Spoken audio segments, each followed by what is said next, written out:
the most fertile, I guess you wouldn't call them fertile, you'd call them prolific maybe, you'd call them pretty active and busy celebrities out there. He's got something like 10 kids with almost as many babies mama. Is it baby mamas or attorneys general? I don't know. Attorneys general? That culture. Anyway, Nick Cannon is discussing how complicated it is to go buy Christmas presents. It's almost the holidays. And thanks to me, the world now has 8 billion people. But my job's not done. It's time to do some online Christmas shopping. Oh my And God. based off the baby mama to kid ratio, we got a whole hell of a lot of gifts to buy. Let's go. Oh my God. That's true. He has to buy everything. And it started off. My adorable and jovial offspring gave me a list. Daddy's got this. It's gonna be a merry Christmas. I didn't get none of this stuff when I was a kid. You know what my daddy got me? A stick. Used to call A it stick? Matthew, Mark, Luke, and John. Those books in the Bible are more kid names. No, I can't afford the whole Lakers. Maybe one of them. I could probably purchase one Laker. All these names. One Laker? Well, PS5. How about I give you a P2.5? I think I got carpal tunnel. A P2.5. He's got a ton of kids with a bunch of different women, and so he's got to buy all these Christmas presents for them. Producer Danny, who is much more up on pop culture than I am, informs me it's not that Nick Cannon has upwards of 10 kids. Danny seems to think that he's got 11 going on 12 kids. Whatever the number is, Nick Cannon, in a more serious interview, said, quote, "Being a father of multiple kids, it's always the biggest guilt on me is that I don't get to spend enough time with all my children. One, because I'm constantly working, and two, because I'm just spread thin."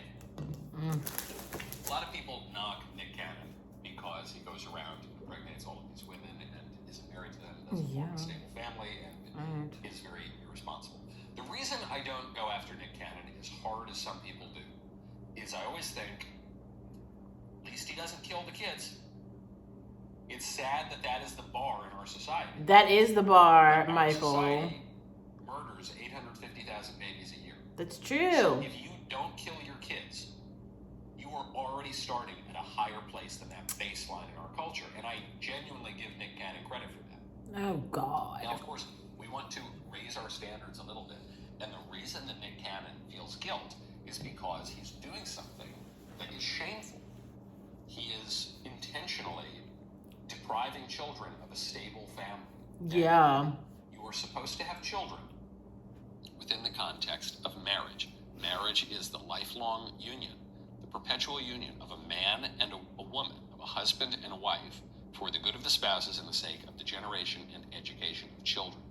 Lots of people, this doesn't totally work out, or they make mistakes and they later come to repent it, and I get it, it's a very fallen world. People have blended families and all these sorts of things. But repenting and trying to make the best of a bad situation in a fallen world is very different from intentionally creating the sort of chaotic and disordered circumstances that will continue to spread in that fallen world. Yeah. Okay? And Nick Cannon seems to be very much in the latter category. It's not just that Nick Cannon had a wild kind of early life and now he's settling down with a family and trying to do right by the rest of his kids that he had wronged. It's the opposite. He's still knocking up all of these different women Right. and telling jokes about it. Right. It reminds me of a line from Chesterton. Chesterton pointed out that the problem of the modern world is not that it's too evil, but that it's too good. Except it's good in a way, not where the virtues all work together to give you a flourishing society.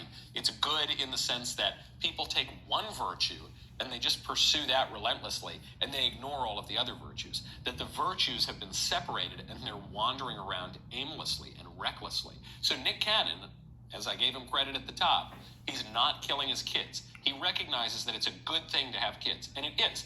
A lot of elites in our society don't realize that. People like Bill Gates, especially Bill Gates, because he's obsessed with trying to reduce the number of kids that people have. People like our whole contraceptive mentality and our abortive mentality, and the Looney Tunes at the World Economic Forum and the UN trying to push abortion and contraception and deal with overpopulation, that supposed problem. It is a problem. Nonsense, of course. We don't want the Elon Musk rejects. points out rightly that the world actually has an underpopulation problem. Oh, That's God, a topic Michael. for another time. So Nick Cannon gets it. He gets that it's good. Be fruitful and multiply. Man is made in the image and likeness of God. It is a good thing to have kids. But he has divorced that virtuous insight from all the other virtues, which is it's good to have families. Children have a right to their natural father and mother joined together in marriage. Children have a right to be conceived in the conjugal act within the context of marriage. Nick Cannon has divorced the good insight from all of the context surrounding it. So he really ought to correct himself. We all really ought to correct ourselves as well. And we can recognize the right, especially in this crazy world. I'm reminded of a book by Alistair McIntyre. It's called After Virtue, where he describes our current moral situation as people in this post-nuclear kind of apocalyptic world. The whole civilization, all of human knowledge has been blown up, and they find kind of scraps of a science textbook.